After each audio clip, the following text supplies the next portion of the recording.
Sabi ni Kuya Jefferson, mali daw ba na nag-savings? Kasi may nakaipong tao. Hindi naman siguro mali. Kahit sinong kaharap ko to, gagawin ko pa rin. Yung walang lisensya, papalisensyahan natin. Yung mga hindi nag-aral, paaralin natin. Diba? No? Kahit masakit na iniiwan tayo, okay lang yun. Mali o tama, bahala na. Kasi tingin ko yun para sa tao. Maging maayos. Kasi mayroon ditong mga company na binabaon sa utang na loob yung pinapautang para di makaalis. Ako baliktad. Binibigyan ko ng laya. Binibigyan ko ng mas may kapangyarihan. May pera para mas meron silang choice sa buhay nila kung saan sila lilipat. Sabi ko nga, mag-abroad kayo. Magputap kayo sa sarili mo. Gusto po namin. Basta wala lang kung bawal na ginawa. Magandang gabi po sa ating lahat. Ako po ay nagalak na nakasali sa kumpanya ni Sir Noy kasi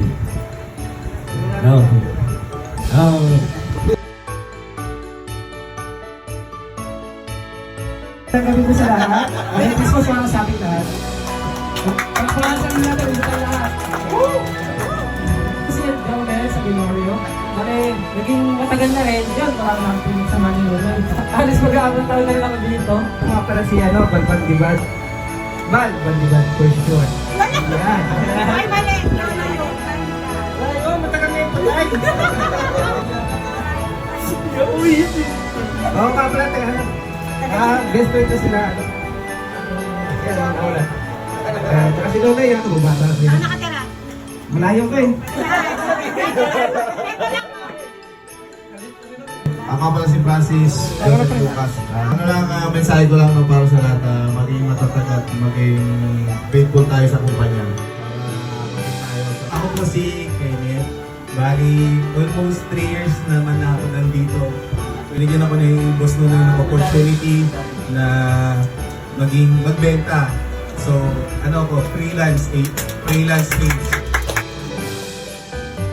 Ako pala si Jefferson Corralo, 37 years old. Kaya dito lang. Ang ko lang, maraming salamat sa kasamaan ko, sa may-ari, saka sa kay Islam Junior. May HP na rin doon tayo, kaya bouncer na. Matagal na rin ako na-absorb ko ni Sir Nunay sa ni Sir Raul. Sa sales, external sales pala, nung nagtatrabaho ko dati. Nga pala si Jeff. Kailan ba nag-start? Basta yun na yun. Ngayon lang eh.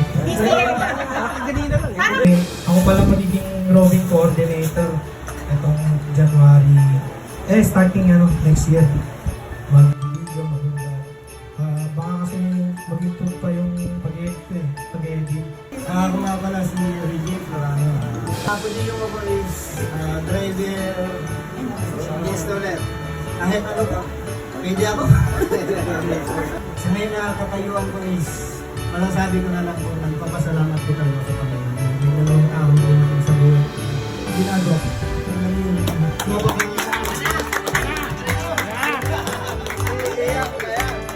Meron silang program na Study Now, Play Later. Napakaganda nun. Yung luha. Ako si Rino, tapos may sa Tandang pa po ako. Then bago lang naman ako na-hire, Actually, yung gawain ko sa office, nag-feedback ako sa customer feedback pa lang. Diba? Halos lahat kasi ng customer, wala akong narinig na negative talaga, as in. So dahil ng customer, kung meron mang nawala, alam ko may mas taong darating na mo.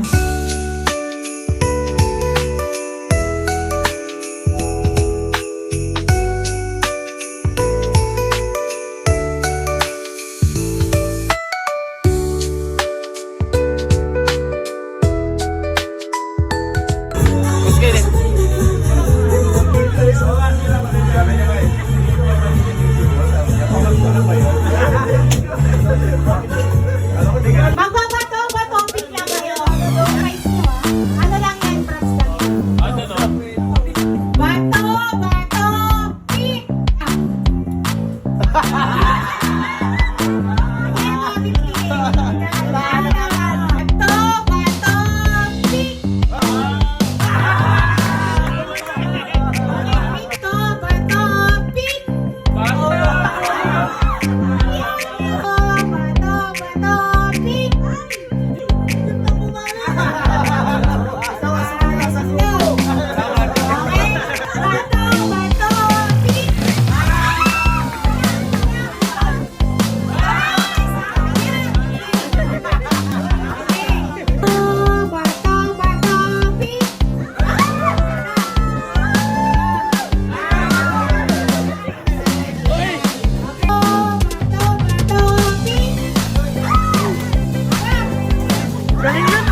tuhod, tuhod, balikat, ulo, ulo, ulo, ulo, paa!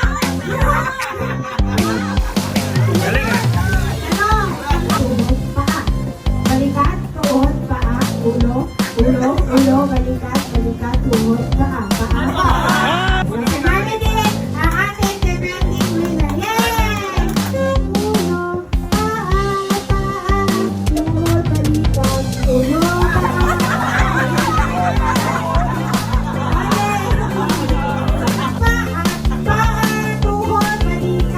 ulo, ulo, balikat, paa.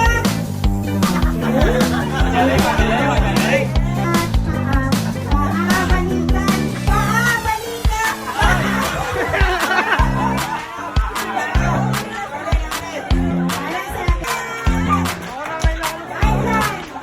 Paa, ulo, balikat, tuhod, paa.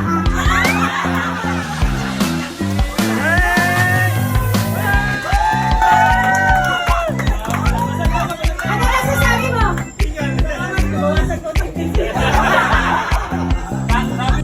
Get set! Go!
Ang iba, kundi ang ating senior Raul Lorani.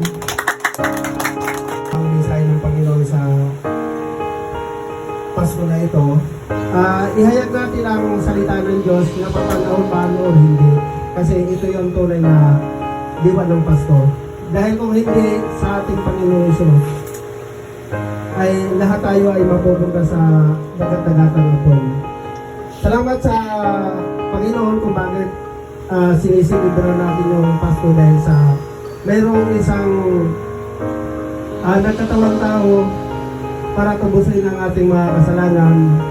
At ito naman talaga ang tunay ng ang kahulugan ng buhay natin kung bakit tayo nabuhay dito sa mundo, kung bakit nandito tayo. May purpose po ang bawat isa sa atin.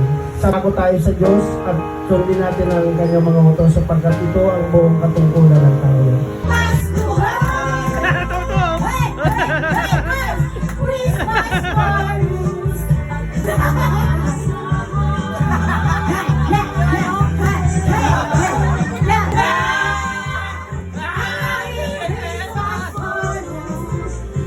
Sana lahat po ng company sa Pilipinas o sa buong mundo magkaroon ng ganitong patakaran na yung mga tao nila magkaroon ng pag-iipon. Kasi kung walang savings, baka kung saan napunta eh. Pinaghirapan niyo po yan. Hindi naman po sa amin yun. Pinaghirapan niyo. Kaya pala po kayo sa loob. Kay Boss Monan, kay Boss Raul, nandito ron. Merry Christmas sa inyo.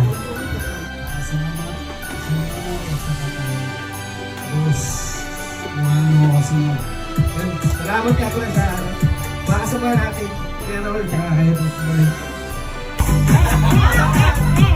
Christmas po sa ating lahat. Ano po muli nagpapasalamat. Pasalamat sa namumulong talaga. Maraming tinuturo, spiritual, physical, at at pinakaulit, financial. Kaya dito na. Merry Christmas po sa lahat. Maraming salamat po kay Uncle at kay Mama. Thank you, thank you, thank you. Merry Christmas ulit sa lahat. Salamat, Boss Noy. Salamat, Boss Raul. Sa Panginoong Jesus at sa Lorano Aircon.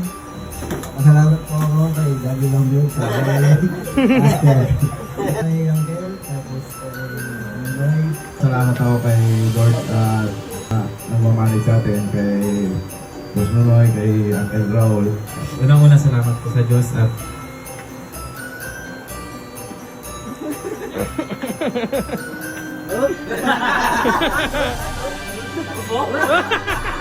kami lang daw po yung mag-speech ko sa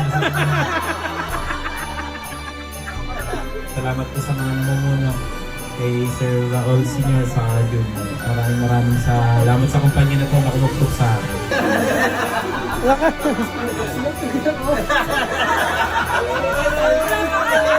Maraming salamat pa rin sa napakasulit natin pag-unya. Saludo ako sa lahat ng technician. Kasi kung hindi dahil sa inyo, hindi magiging solid yung mga gawa natin at saka quality.